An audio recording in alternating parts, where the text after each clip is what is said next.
உங்க வாழ்க்கையில தொடர்ச்சியா தோல்வி மேல தோல்வி வருதா?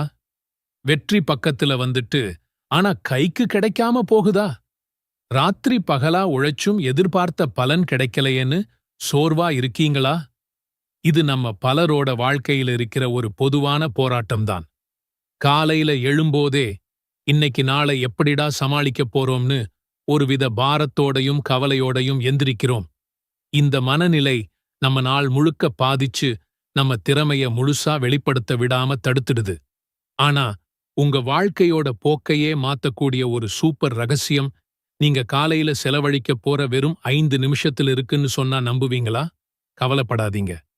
நீங்க நினைக்கிற மாதிரி இது கஷ்டமான உடற்பயிற்சியோ சிக்கலான தியானமோ கிடையாது. தினமும் காலையில வெறும் 5 நிமிஷம் ஒதுக்கி ஒரு சக்தி வாய்ந்த துவாவை ஓதுறது மூலமா உங்க ஆன்மீக பலத்தை அதிகமாக்கி வெற்றியை எப்படி உங்க பக்கம் இழுக்கிறதுன்னு தான் இந்த வீடியோல பார்க்கப் போறோம். உங்க நாளை இறைவனோட பாதுகாப்பிலையும் வழிகாட்டுதலிலையும் தொடங்குறது உங்க இலக்குகளை அடையிறதுல எவ்வளவு பெரிய மாற்றத்தை உண்டாக்கும்னு நீங்களே பார்க்கப் போறீங்க. ஜெயிச்சவங்களுக்கும் ஜெயிக்கப் போராடுறவங்களுக்கும் இருக்கிற முக்கியமான வித்தியாசம் என்ன தெரியுமா? அது அவங்க தங்களோட நாளை எப்படி தொடங்குறாங்கங்கிறதுல தான் இருக்கு. பல வெற்றிகரமான மனிதர்களோட கதைகளைப் படிச்சா அவங்க எல்லார்கிட்டயும் ஒரு பொதுவான பழக்கம் இருக்கும். அதுதான் அதிகாலையில எழுந்திருக்கிறது. அந்த நேரத்தை அவங்களோட சுய முன்னேற்றத்துக்கு பயன்படுத்துறது. இஸ்லாத்தை பொறுத்தவரைக்கும் காலை நேரம், அதாவது ஃபஜ்ர் நேரம், ரொம்பவே பரக்கத் நிறைஞ்ச நேரம். அதாவது இறைவனோட அருள் நிறைஞ்சு வழியிற நேரம். அந்த நேரத்துல பிரபஞ்சமே ஒருவித அமைதியில இறை தியானத்துல மூழ்கி இருக்கும். அந்த நேரத்துல எழுந்து நம்மள படைச்ச இறைவன்கிட்ட நாம பேசும்போது அது நம்ம ஆன்மாவுக்கு ஒரு புத்துணர்ச்சியையும் மனசுக்கு ஒரு தெளிவையும் கொடுக்கும். நம்ம ஒவ்வொரு நாளும் ஒரு சின்ன ஆயுள் காலம் மாதிரிதான். தூக்கம் ஒரு சின்ன மரணம்னா தூக்கத்திலிருந்து விழிக்கிறது ஒரு புதுப் பிறவி. ஒவ்வொரு நாளும் காலையில கண் விழிக்கும்போது இறைவன் நமக்கு இன்னொரு புது வாய்ப்பை, இன்னொரு புது வாழ்க்கையைத் தர்றான். அந்த புது வாழ்க்கையோட முதல் வார்த்தை அந்த வாய்ப்பை கொடுத்த இறைவனுக்கு நன்றி சொல்றதா இருக்க வேண்டாமா? அதுக்காகத்தான் நபிகள் நாயகம் ஸல்லல்லாஹு அலைஹி வஸல்லம் அவர்கள் தூங்கி எழுந்ததும் ஓதுறதுக்கு ரொம்ப அழகான ஆழமான ஒரு துஆவை நமக்கு கத்துக் கொடுத்திருக்கிறாங்க. நீங்க கண் விழிச்சதும் படுக்கைய விட்டு எழுந்திருக்கிறதுக்கு முன்னாடி இந்த வார்த்தைகளைச் சொல்லுங்க. அல்லாஹும்ம பிஸ்மிக அமூது வ அஹ்யா. இறைவா, உன் பெயரால் நான் மரணிக்கிறேன், தூங்குகிறேன். உன் பெயரால் உயிர் பெறுகிறேன், விழிக்கிறேன். கொஞ்சம் யோசிச்சுப் பாருங்க. எவ்வளவு அற்புதமான ஒரு ஆரம்பம். இறைவா, நேத்து ராத்திரி நான் தூங்குனதும் உன்னோட விருப்பம்தான். இன்னைக்கு நான் கண் விழிச்சதும் உன்னோட கருணைதான். இந்த புது நாளையும் இந்த புது உயிரையும் உன்னோட பெயராலேயே தொடங்குறேன்னு நீங்க பிரகடனம் செய்றீங்க.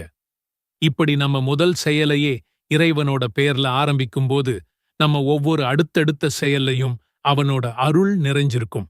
அல்லாஹும்ம இன்னி அஸ்தகீருக பிஇல்மிக் வ அஸ்தக்திருக பிகுத்ரதிக் வ அஸ்அலுக மின் ஃபضلிக அஸீம் فإنك تقدر ولا أقدر وتعلم ولا أعلم وأنت علام الغيوب. اللهم إن كنت تعلم أن هذا الأمر خير لي في ديني ومعاشي وعاقبة أمري فاقدره لي ويسره لي ثم بارك لي فيه. وإن كنت تعلم أن هذا الأمر شر لي في ديني ومعاشي وعاقبة أمري فاصرفه عني واصرفني عنه واقدر لي الخير حيث كان ثم أرضني به. அல்லாஹ்வே, உன் அறிவால் நான் நல்லதைத் தேடுகிறேன். உன் சக்தியால் வலிமை பெறுகிறேன். நீயே மறைவானவற்றை அறிந்தவன். அல்லாஹ்வே, இந்த காரியம் உங்களுடைய தேவையை இங்கே சொல்லுங்கள். என் மார்க்கத்துக்கும் என் வாழ்வுக்கும் என் முடிவுக்கும் நல்லது என்று நீ அறிந்தால் அதை எனக்கு எளிதாக்கி அதில் எனக்கு பறக்கத் தருவாயாக. ஒருவேளை இந்த காரியம் எனக்கு கெட்டது என்று நீ அறிந்தால் அதை என்னை விட்டுத் திருப்பிவிடு. என்னையும் அதை விட்டுத் திருப்பிவிடு. மேலும் எங்கே நல்லது இருக்கிறதோ அதை எனக்கு தீர்மானித்து அதில் நான் திருப்தி அடையும்படி செய். ஓகே, துஆ செஞ்சாச்சு. அடுத்து என்ன? வானத்திலிருந்து பதில் வருமா? கனவுல எதுனா சிம்பிள் வருமா? அதுவும் இல்ல. அல்லாஹ் உங்க மனசுல ஒரு தெளிவை கொடுப்பான்.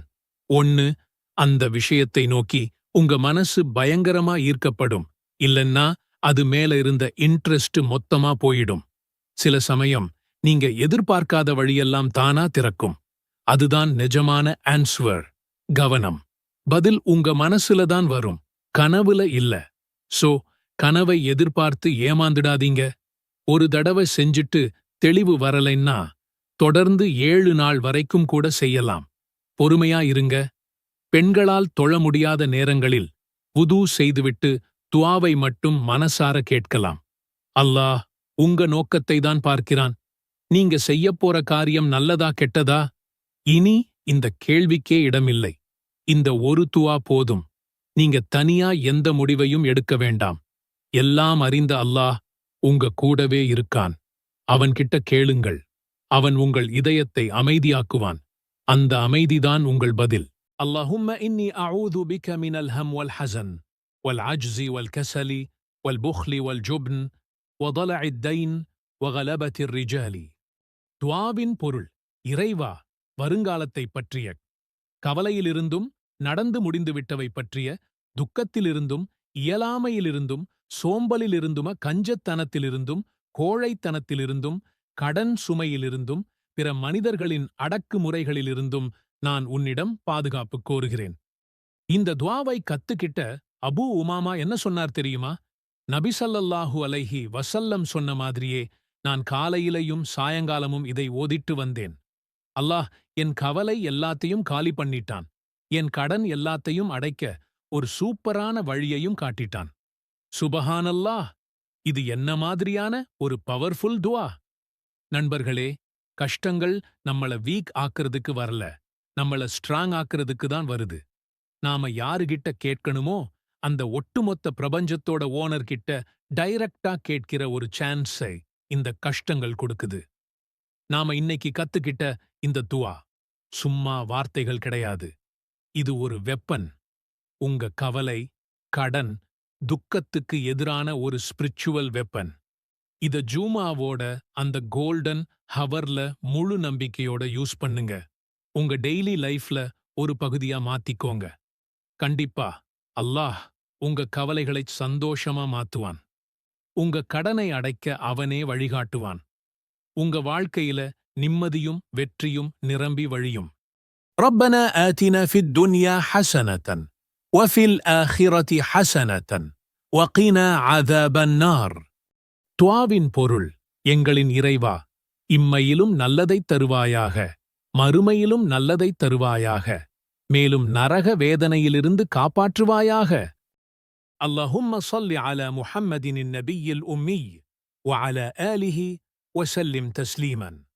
அல்லாஹ்வே, உம்மின் நபியான முஹம்மத் ஸல்லல்லாஹு அலைஹி வஸல்லம் அவர்கள் மீதும் அவர் குடும்பத்தினர் மீதும் உனது அருளைப் பொழிவாயாக.